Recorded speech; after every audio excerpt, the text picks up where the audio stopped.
48 का क्रॉस पड़ रहा है खैराबाद कुंड स्टेशन पर, और हमारा 47 जो है वो साइड पर खड़ा कर दिया है।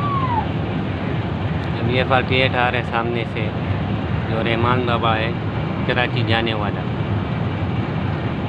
ये स्टेशन है खैराबाद कुंड। यहाँ पे इसका स्टॉप नहीं है, मगर सिर्फ इस क्रॉस के लिए इसको खड़ा कर दिया है। ये सामने से आ रहा है जी 48 टाउन बाबा रहमान।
Gracias.